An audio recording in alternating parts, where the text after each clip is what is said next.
Now, it's appropriate to say, in cases like this, what I usually see, that implies there are some gray areas, some opportunity to move outside of that, right? Or if you really want my opinion, as I'm looking at the situation, I think I might choose to do such and such in that situation. But I'm not you. What do you think? Kind of move about it that way. Recognize emotional bullying and refuse to participate in it. If you are talking about another person, you are bullying. It's just the truth. And we all do it. Right?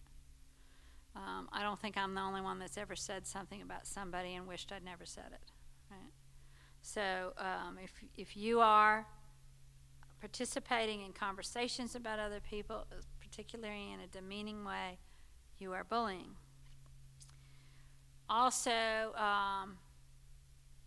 we learn this young as children. We go to our fathers and we go, please. Has anybody ever done that? Dad, everybody gets that. Right? Well, so-and-so gets to go do that. Why can't I? Okay? So those are all forms of trying to use your emotion to force someone else to make a different decision. So we all do it. We're improving, right? We're all working on it. Refuse to be manipulated into rescuing other people. In adult life, sometimes this looks like the person who doesn't do their work, doesn't get it done, and there's a big meeting coming up, and then you hustle around and do all sorts of jump through hoops to help them get it done so they look good in the meeting.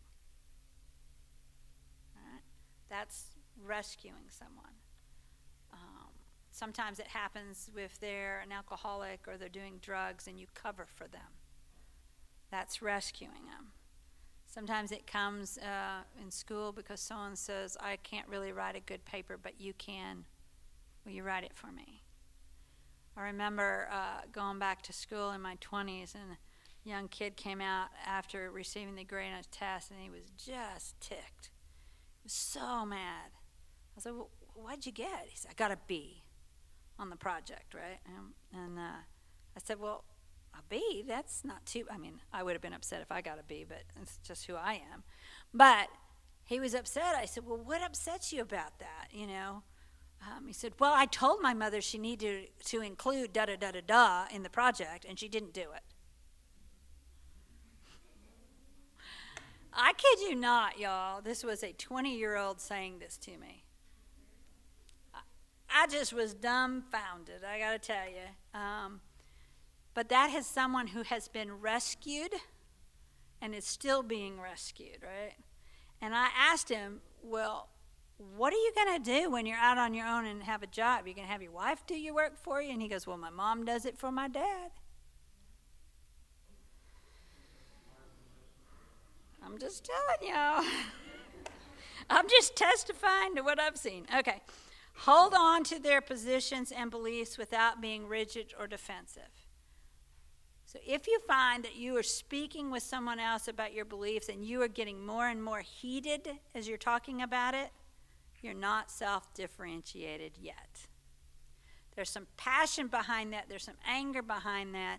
And it means that you're uncomfortable standing on your ground when others around you don't agree. Right? So begin to look at that. You should be able to speak your piece, disagree with someone without worrying that they're no longer going to be my friend, or how dare they think that, or the world's going to come to an end because they disagree. Right? So catch yourself when you find yourself becoming more and more heated about an opinion, and see. Just give yourself a self-examination. What's going on? What am I feeling? Why am I worried about this? Why am I responding this way? Remain clear-headed under pressure.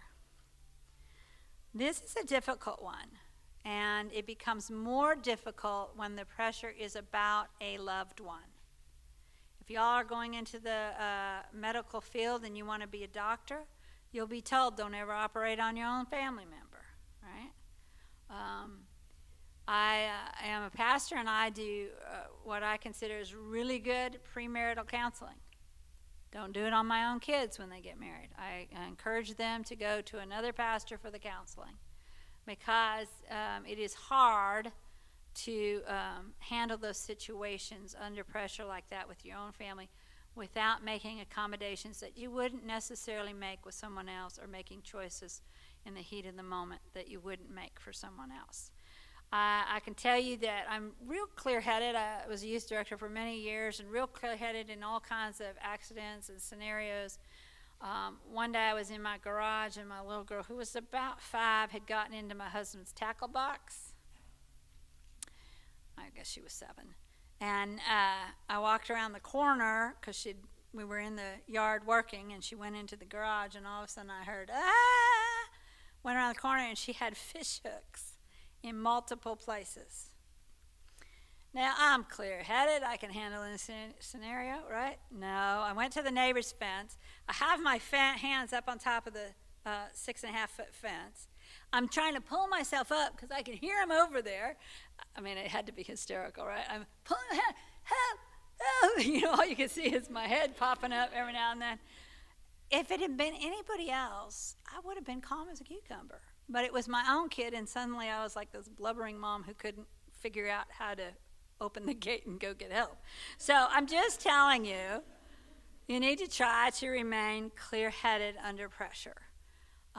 Some techniques that you can use to do that is take a deep breath. Everybody do this with me. Now take another one. Do you feel a little different? Feel a little bit of tingling going on? That's oxygen to the brain. The one thing you don't want to do under pressure is hold your breath, because it depletes oxygen and you can't think. So make sure you're breathing, keep your breathing going, stay focused, and try to look for solutions around you. The more you practice it in the little pressures around you, the better you'll get when a big one comes along. They're free of spending time and energy winning approval, attacking, blaming, or manipulating in relationships. If you find that you are working really hard at a friendship, really hard at a friendship, like you're trying to make the friendship happen, let it go, right? It's not worth it. Self-examine why you're working so hard on that friendship. You know, why do you need that friendship? The idea is you want to be self-differentiated. You want to have relationships that are meaningful and that you're willing both people to invest in. If you're the only one working hard at something, it's just not working. Let it go. I can tell you that too when you're dating. For all of y'all, when you're dating, if you're having to work hard at making a relationship work, it's not the one God has for you. Let it go. Do not see, and I'll tell you this. It's kind of like this. There is a monkey in Africa that tends to want to grab food. It uses its fist. And the simple way they capture these monkeys is they take a gourd, they make a hole that's just big enough for the monkey to slide its hand in, but not big enough for it to get out when its hand is full. All right?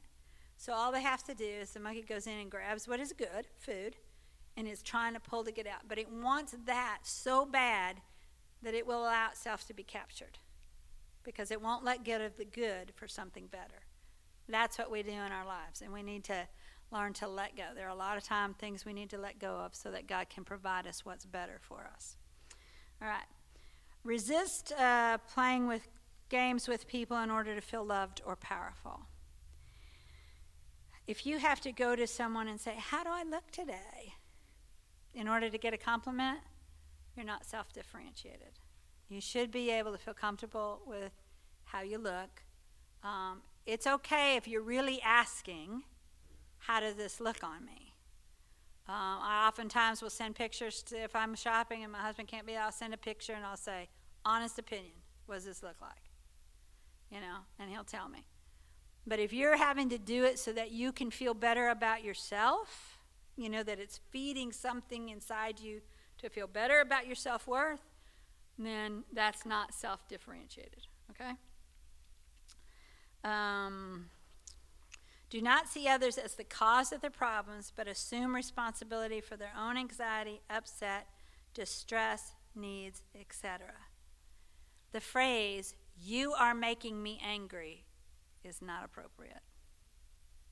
And it's not helpful. The truth is, you are angry. It's not the other individual's fault. The circumstances might be providing an atmosphere for anger to arise, but you are in control of your own self. The anger is yours.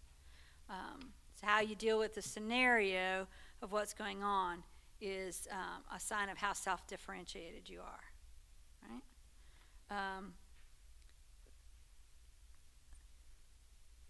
There was this kind of is part of the last one, the playing games and the seeing others that cause you a problem. Let me just tell you this little story. There's a kid that used to have a friend that would come over and spend the nights, right? So this boys can be a little rowdy sometimes, right, guys? Just being honest. And they didn't want to go to bed when they were supposed to, and so they're kind of still horsing around in the bedroom, and the dad came in and said, "Hey, I told y'all it's time to go to bed. Knock it off." And so the other kid goes, "Oh, man, we better cut it out. Let's go on to sleep." Boy goes, "Oh, are you kidding? He doesn't mean that." So they get to horsing around, I don't know, pillow fight, whatever that was going on. Pretty soon the dad comes in and says, "Hey, I told you, knock it off." Kid goes, "Oh, man, we better just cool it. I don't want to get in trouble. Let's just." Kid goes, "No, he's not anywhere near ready." So again, until the point that dad comes in and, "I told you to knock it off," the boy says, "Now it's time. We need to go to bed." The truth is that's playing games with people, isn't it? That's not fair. It's not right. And so we do it all the time. We know how to push people to their point and sometimes beyond. You are not self-differentiated if you're trying to get people to come to the very edge of their boundary, all right? And we can't blame them for the problems. You can't tell your mom you're mad you got a B because she did your homework for you. Doesn't work. Okay, openly accept responsibility, not defensively for mistakes they have made. The best example I have for this it came a few years back when the comedian Steve Harvey, right? Steve Harvey? Yeah. When he was doing the Miss America, one of those pageants. And he was the host of it, right? And at the very end, it gets down to two people, right? And one's the winner and one's the first runner-up. And we all know the first runner-up is nothing better than the last one on the line because they don't get anything more. So everybody wants to be the one that gets the crown, right? So Steve reads the name, and you're Miss whatever, and she gets the crown, and she gets the flowers, and there's music playing, and the song's going, and she's walking down the aisle, and Steve walks back out on stage and says, Hey, I'm sorry. I've made a terrible mistake. National television. Did y'all see this? And he says, look, this is my mistake. And he tells them, he watches them take the crown off the other girl's head, have to put it on the other girl. Can you imagine, y'all? And he went this far. He said, I need you to know this was my mistake. He holds the card. He asked the camera to come into the card. He says, I need you to see this is my mistake. I said the wrong name. That is someone who is self-differentiated. And he took a lot of heat for it.